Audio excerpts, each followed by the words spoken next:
Hello, me revoilà, si vous avez vu la partie tricot juste avant. Sinon, bonjour. Je viens vous parler lecture. Donc, je ne sais pas si vous vous souvenez, la dernière fois je vous ai parlé de Tokyo Vice de Jake Adelstein, où il parle de sa vie de journaliste au Japon, et notamment des enquêtes qu'il a fait sur les mafieux au Japon, donc, et des menaces qu'il a pu recevoir en conséquence des enquêtes qui pouvaient gêner. C'était vraiment pas mal. J'ai bien aimé son style d'écriture. Il traîne pas, il raconte les choses, il va assez droit au but, et c'est un bouquin où il y a de quoi lire, parce que c'est écrit assez petit, hein, mais c'était chouette. Si vous avez l'occasion, c'est pas mal. Et j'ai également lu le tome 1 de Sweet Tooth, donc de Jeff Lemire, qui a été adapté en série sur Netflix. Donc effectivement, comme on m'avait dit, c'est quand même plus sombre que la série. En fait, le truc, c'est qu'il n'y a pas tellement d'histoires parallèles un peu plus joyeuses comme on peut avoir dans la série, avec la fille qui est dans le zoo et qui a recueilli une petite fille qui est moitié animale, si on peut dire ça. Donc là, c'est vraiment centré sur le petit et le grand gaillard qui va l'accompagner. Voilà. Il rencontre des gens qui essayent de les tuer, de les piéger, des trucs comme ça. Et puis c'est pas très joyeux de toute façon, quoi, vu l'histoire. Donc voilà. J'ai bien aimé, je pense que je vais m'acheter les 2 tomes suivants pour avoir la suite de l'histoire.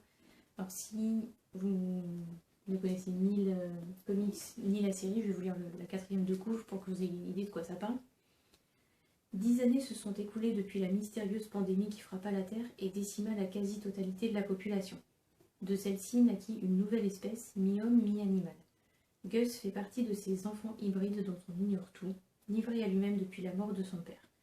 Au cours de son voyage à travers une Amérique dévastée, Gus croisera la route de Jepperd, homme massif et taciturne avec qui il se met en quête d'un refuge spécialisé. Mais sur leur route, les chasseurs sont nombreux. Voilà, c'est un bon résumé. Alors, en livre terminé depuis la dernière fois, c'est tout, mais il y a le Pumpkin Autumn Challenge. Donc, je vous mettrai un lien pour que vous alliez voir de quoi il s'agit si vous ne connaissez pas, parce que ça va être trop long à expliquer, et la créatrice du challenge l'a fait de toute façon et elle le fera beaucoup mieux que moi. Donc allez voir les liens. Et en attendant, je vais vous dire ce que j'envisage peut-être de lire pour le challenge. Donc pour ce challenge, il y a 4 menus avec des sous-menus, et pour chaque sous-menu, il y a des indices, des mots-clés pour aiguiller et donner des idées de quoi lire. Donc le premier menu, c'est Automne frissonnant. Donc le premier sous-menu, c'est Gare Gare à la main de gloire, avec les mots-clés voleur, thriller, policier, superstition, horreur et épouvante. Donc j'ai lu, et je l'ai fini, Les hallucinés des gobelins. C'est un policier vaguement thriller, vaguement horreur. En fait, on commence l'histoire où un monsieur rentre chez lui et il y a quelqu'un qui l'attend assis tout en noir chez lui, et les deux font une crise cardiaque, et donc on retrouve les 2 hommes morts. Et on ne sait pas pourquoi ce type en noir était là. On ne sait pas finalement pourquoi il est mort, le monsieur qui est rentré chez lui. Il a pu avoir peur de ce gars en noir, mais on se doute qu'il y a quelque chose d'autre derrière, et donc il y a toute une enquête pour savoir pourquoi il est là. Une espèce de société à moitié secrète, des histoires d'hypnose, enfin, tout un tas de trucs comme ça. C'est pas très long. C'est de Simon Arbelot. Ça se lit, c'est pas exceptionnel. J'aurais aimé qu'il aille plus loin dans l'enquête, dans la recherche, peut-être dans l'horreur, truc un peu mystérieux. Mais bon, ça se lit. Ouais. Le deuxième sous-menu, c'est Double Double Toilet Trouble. avec les mots-clés sorcière, pièce de théâtre, prophétie, tragédie. Donc j'ai pris Tout s'effondre de Chinua Achebe. J'espère que je prononce bien. Et donc c'est une tragédie, la 4e de couve. Donc c'est dans le village Ibo d'Imiofia, Okonkwo est un homme écouté dont la puissance et le courage sont vantés par tous, un fermier prospère qui veille sur ses 3 épouses et sur ses 8 enfants, un sage guerrier jouissant de la confiance des anciens. Son monde repose sur un équilibre cohérent de règles et de traditions, mais l'extérieur s'apprête à violer cette réalité qui semblait immuable.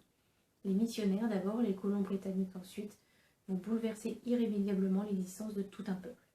Tragique roman à la langue limpide, Tout s'effondre rend hommage à l'Afrique précoloniale à l'aube de sa décomposition. Tant que les lions n'auront pas leurs propres historiens, l'histoire de la chasse glorifiera toujours le chasseur, dit un proverbe africain. Avec cette fable cruelle, Chinua Achebe devenait l'un des premiers lions du continent à prendre la plume. Voilà. Je pense que ça va être super intéressant. J'ai hâte de le lire. Je crois que je l'avais eu dans une box exploratologie, celui-là. Et donc, le 3e et dernier sous-menu de ce premier menu, c'est le folklore de Chippenden, avec les mots-clés créatures surnaturelles, fantastiques, obscures et fantaisie. Et donc, pour ça, j'ai sorti la 8e couleur de Terry Pratchett, donc pour la fantaisie. La 4e de couve, donc c'est dans une dimension lointaine et passablement farfelue, un monde en forme de disque est juché sur le dos de 4 éléphants, eux-mêmes posés sur une tortue. On est pas mal niveau fantaisie.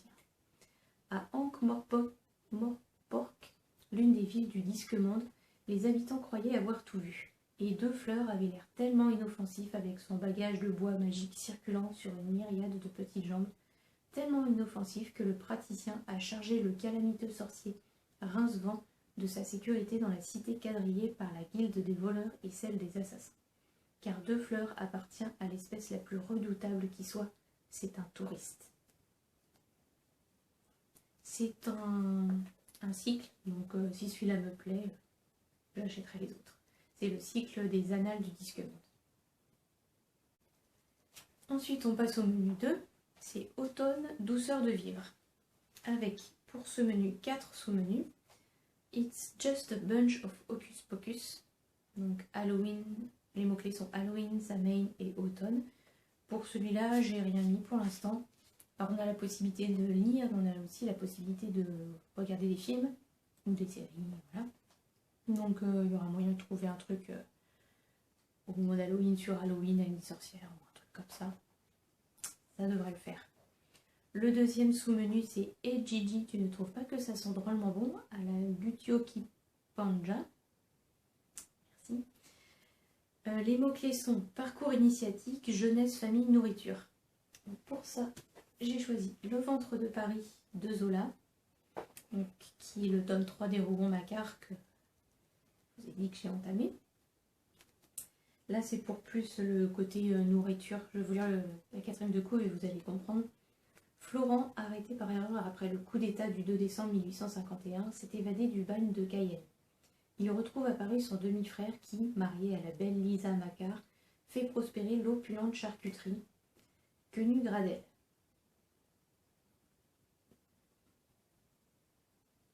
Mais la place de Florent est-elle à leur côté? A-t-il renoncé à ses rêves de justice? Car si l'Empire a su procurer satisfaction au ventre boutiquier, au ventre de l'honnêteté moyenne, il n'a guère contenté les affamés.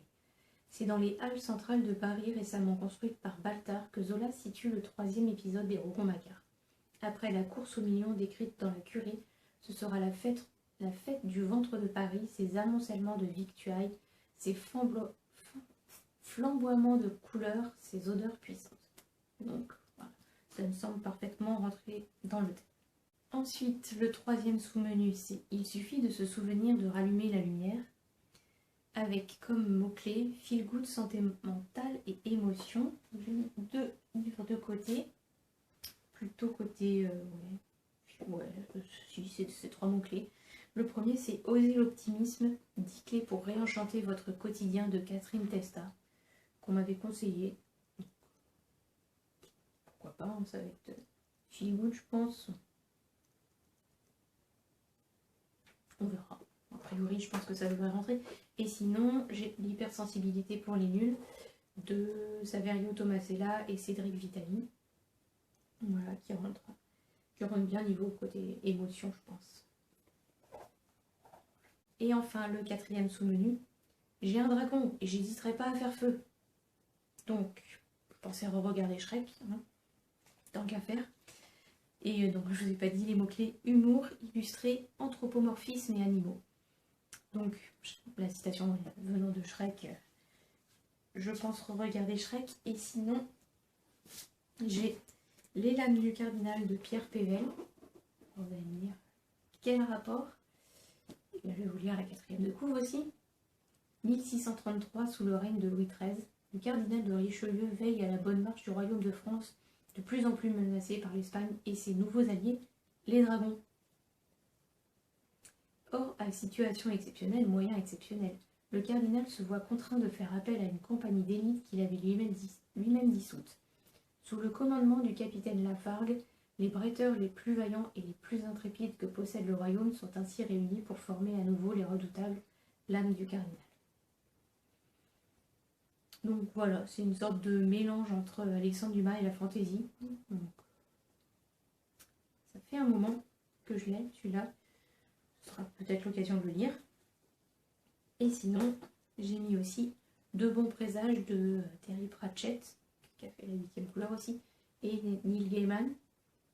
Donc vous avez peut-être vu la série sur Amazon Prime, je crois, Good Omens, David Tennant. Je vais vous lire la 4e de couve.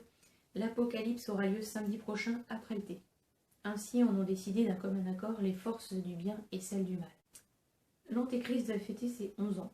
Son éducation a été supervisée par un ange, Aziraphale, et un démon, Rampa, résidant sur Terre depuis l'époque de la première pomme. Mais voilà, suite à un coup du sort, l'enfant a été échangé à la maternité.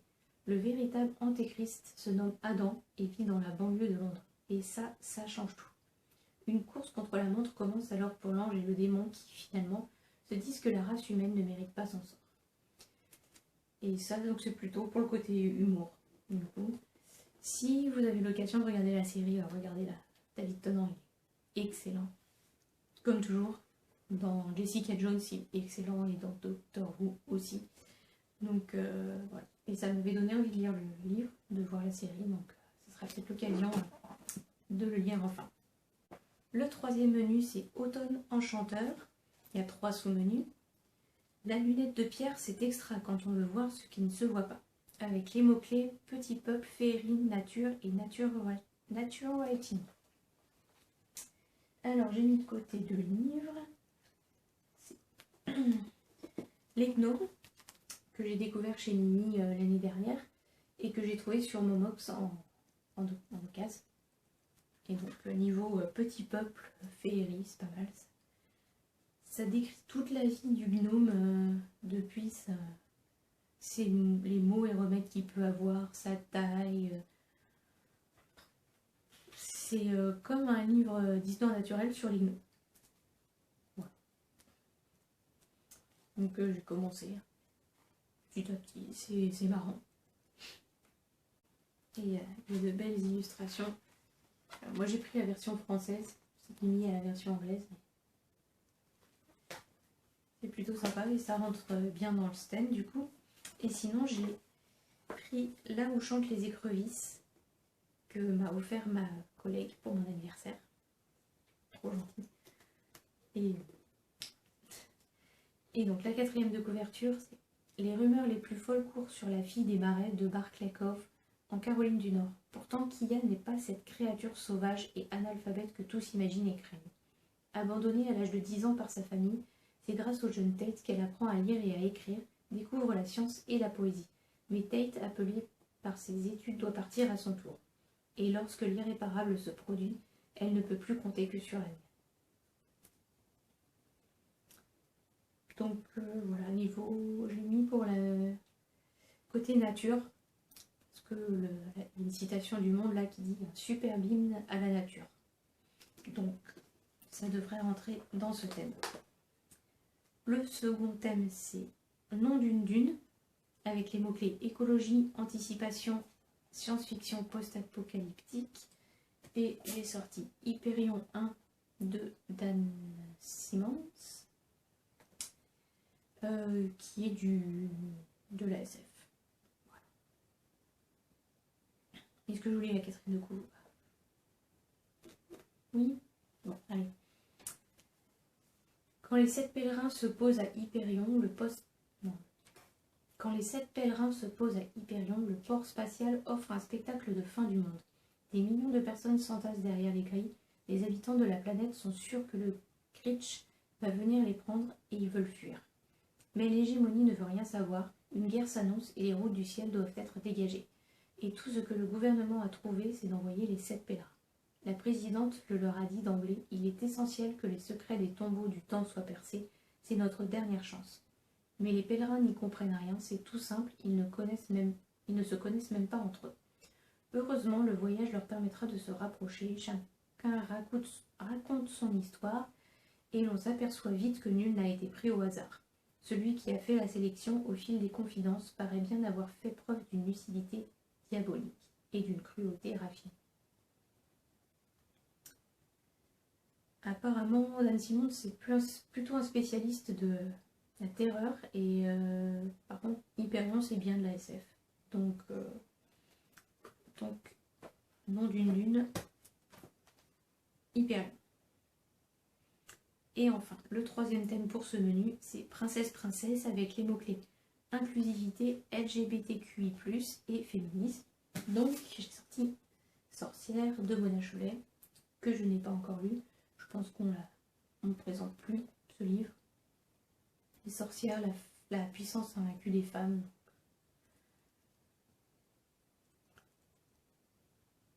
Et enfin, le dernier menu, c'est Automne des mystères. Alors, il y a 4 sous-thèmes. Le destin perdu, c'est le premier, avec les mots-clés temps, horloge, énigme, puzzle, historique et steampunk. Alors, pour ce thème-là, j'ai pas mis le livre pour l'instant. On va voir si je trouve quelque chose qui colle. Le deuxième sous-thème, c'est les ruines de l'Atlantide, avec comme mots-clés conte moral, philosophie, récit métaphorique, mythes et légendes. Donc ça, c'est parfait. J'ai les contes populaires et légendes de Bretagne, que ma soeur m'a donné. Donc, ça sera nickel pour le thème. Tout un tas de contes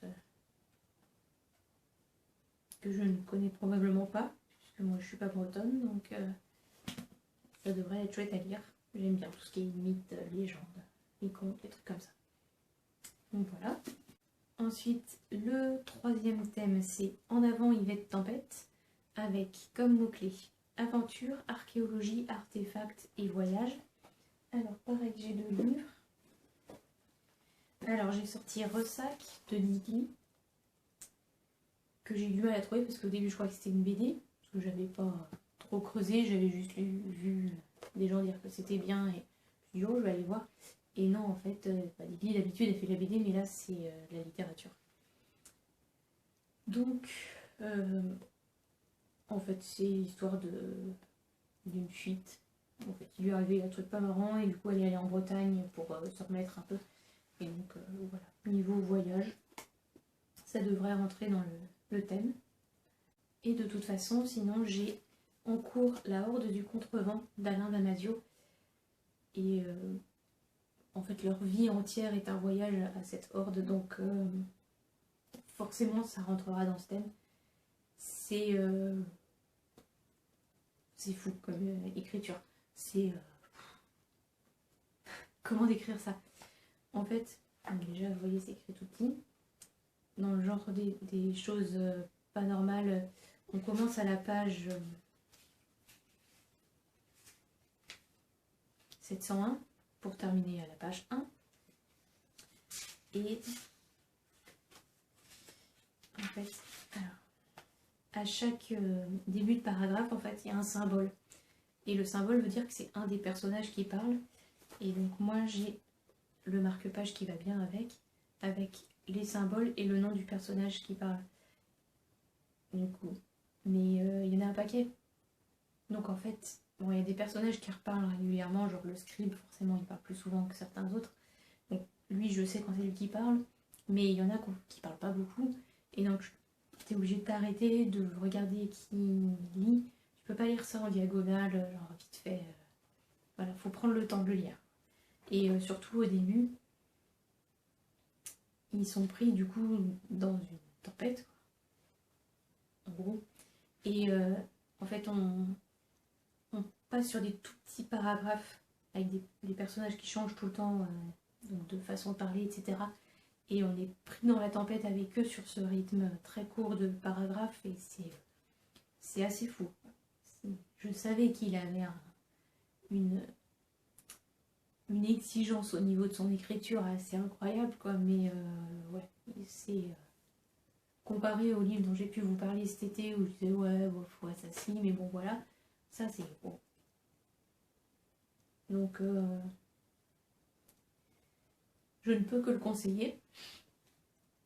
Je vais vous lire la quatrième de couve. Un groupe d'élite formé dès l'enfance à faire face part des confins d'une terre féroce, saignée de rafales pour aller chercher l'origine du vent. Ils sont 23. Un bloc, un nœud de courage, la horde. Ils sont piliers, ailiers, traceurs, aéromètres et géomètres, feuleuses et sourcières, troubadours et scribes. Ils traversent leur monde debout, à pied, en quête d'un extrême amant qui fuit devant eux comme un horizon fou.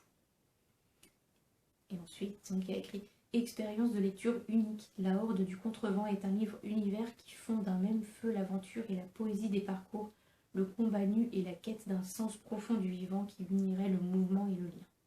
Chaque mot résonne, claque, fuse. Alain Damasio joue de sa plume comme d'un pinceau, d'une caméra ou d'une arme.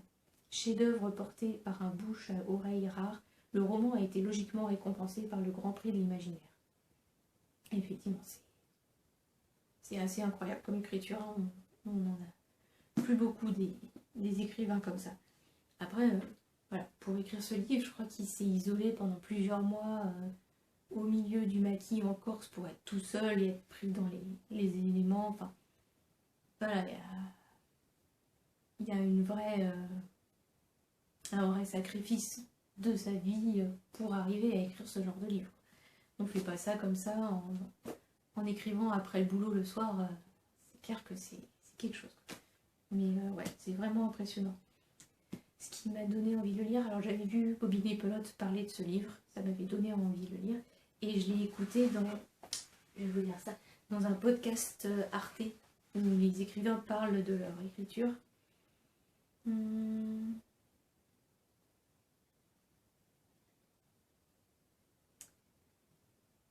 C'est Bookmakers de Arte Radio. Et donc il y a 3 épisodes avec Alain Damasio qui parle de son écriture, de son rapport à la lecture, etc. Et l'entendre parler de tout ça, ça m'avait donné vraiment envie de le lire. Et ouais, je regrette absolument pas. Et j'ai hâte de le finir. Là, j'en suis à la moitié à peu près. C'est vraiment super. Et donc le dernier sous-menu pour ce dernier menu, c'est cabinet de curiosité avec les mots-clés art, science, musée, singularité et étrangeté. Et pour celui-là non plus, j'ai pas mis de livre. On verra en fonction de ce qui se présente à moi. Donc voilà, je sais pas combien de menus je validerai, mais c'est plutôt marrant de partir sur des lectures en fonction d'un challenge. On se tourne vers quelque chose vers lequel on ne serait pas forcément allé au moment en question. Et ça permet de varier les lectures et tout. C'est chouette. Et donc, sinon, c'était mon anniversaire il n'y a pas longtemps et j'ai eu plein de livres pour mon anniversaire. Donc, je vous ai montré le premier, c'est Là où chantent les écrevisses de Delia Owens, que ma collègue m'a offert. Et sinon, j'ai eu tous ces autres livres.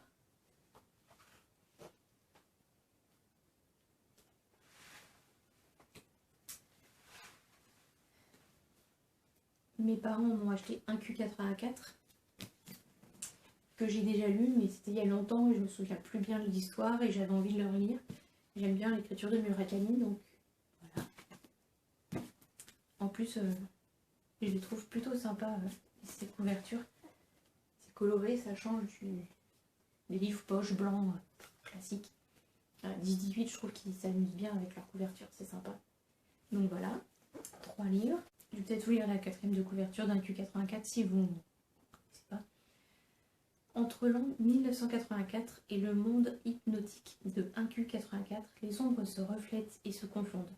Unis par un pacte secret, les existences de Tengo et d'Aomame sont mystérieusement nouées au seuil de 2 univers, de 2 ères. Une odyssée initiatique qui embrasse fantastique, thriller et roman d'amour, composant l'œuvre la plus ambitieuse de Murakami. Et je me souviens que j'avais beaucoup aimé, une collègue me l'avait prêté et ça avait été une super lecture, donc j'ai hâte de le relire. Ensuite, mon frère m'a acheté 2 livres. La fille de la supérette de Sayaka Murata, je crois que c'est Bobby Nepelote qui en avait parlé. Les gens perdent tout scrupule devant la singularité, convaincus qu'ils sont en droit d'exiger des explications. 36 ans et célibataire, Keiko travaille comme vendeuse dans un combini, ces supérettes japonaises ouvertes 24 heures sur 24. Elle n'envisage pas de quitter ce petit univers rassurant, aux grandes dames de son entourage qui désespèrent de la voir un jour fonder une famille. Son existence bascule à l'arrivée d'un nouvel employé, Shira, lui aussi célibataire. Éloge des anticonformistes, la fille de la supérette a connu un succès retentissant au Japon où il a reçu le prix Akutagawa, équivalent du prix Goncourt. C'est tout fin. Ça va se lire vite, donc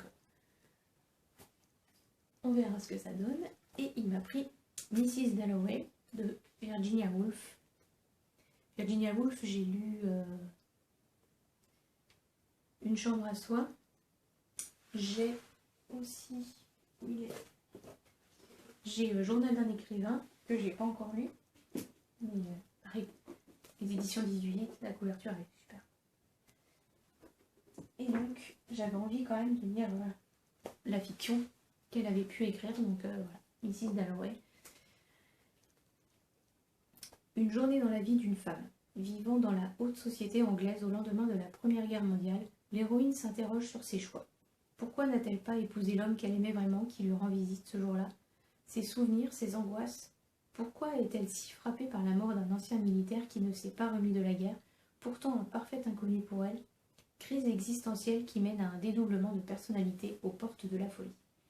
Ce grand monologue intérieur exprime la difficulté de relier soi et les autres, le présent et le passé, le langage et le silence, mais aussi de se reconnaître soi-même. Comment s'émanciper du carcan social? Comment assumer son identité? Publié en 1925, Mrs. Dalloway est le chef-d'œuvre de Woolf et l'un des piliers de la littérature du XXe siècle. Dans ce roman poétique, porté par la musique d'une phrase chantante et d'une narration incisive, les impressions deviennent des aventures. Voilà. J'ai hâte de lire aussi. Et ma sœur m'a pris ces deux-là. Le premier, c'est Votre cerveau est extraordinaire. 50 astuces de mentalistes qui vont vous changer la vie de Fabien Olicard. Donc Fabien Olicard, il fait des vidéos avec des astuces de mentalistes, quoi. En gros, c'est des façons de remarquer comment réagissent les gens, comment ils sont habillés, c'est des détails, des trucs comme ça. Et puis après, c'est des moyens mémotechniques pour reconnaître des choses. Et donc, par exemple, on a... Ça va pas, non. Sommaire, Tim. Après, voilà, il y a tout un tas de trucs. Il y a bon, la définition du mentalisme, et puis après, vous avez tout un tas de trucs liés. Et vous avez, par exemple, influencer un choix avec des mots...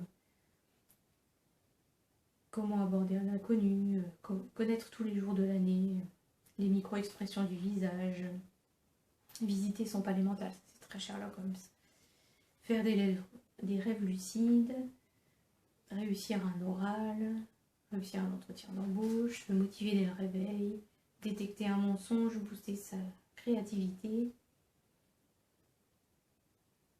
retenir les verbes irréguliers en anglais, voilà, c'est des techniques comme ça. Il a fait une vidéo où il montre comment se souvenir de l'alphabet en sens inverse. Et il le montre à la fin, ouais, ça prend peut-être 5 minutes, 10 minutes, mais il donne ses petites techniques et puis après vous récitez l'alphabet à l'envers. Comme ça. Donc voilà. On ne devient pas ingénieux avec ça, mais ça donne des petites techniques amusantes. Donc, voilà, j'avais envie de le lire. Je vais pouvoir le faire. Et j'ai les bretonismes de retour d'Hervé Lossec. Il y a un tome 1 que je vais m'acheter du coup pour le compléter. Et en fait, c'est parce que en breton, les bretonismes en fait, par exemple, qu'est-ce que je pourrais vous dire,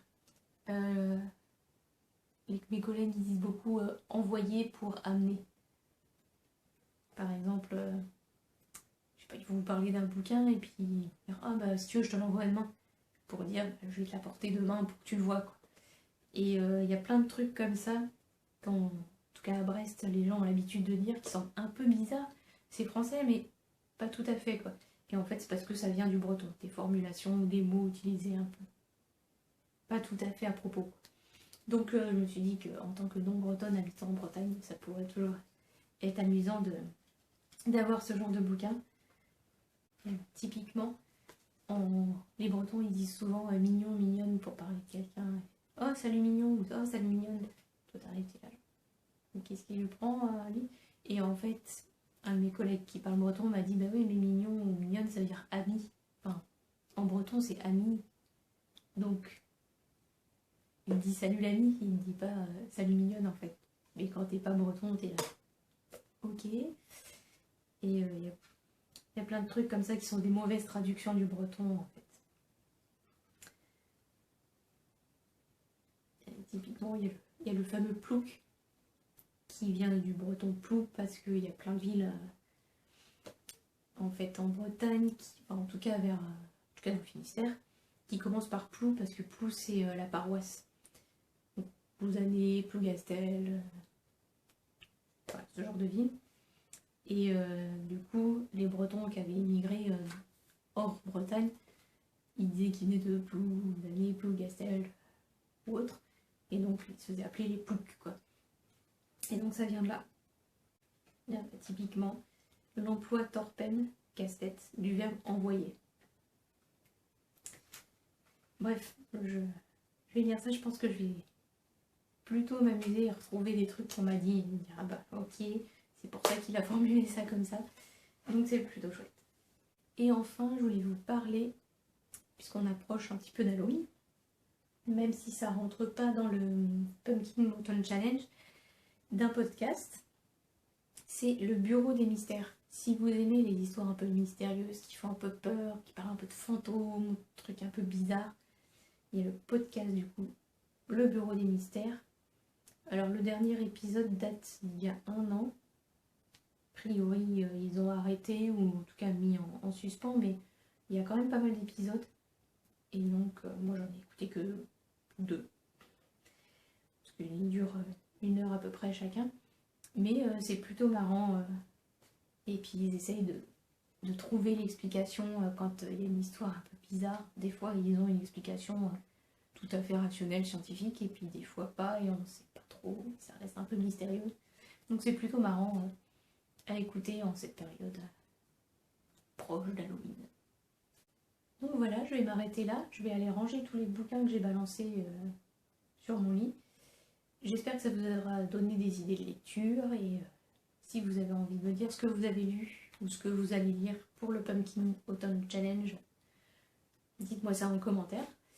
Et on se reparle bientôt. De toute façon, je vous dirai comment j'ai avancé mes lectures pour ce challenge et autres.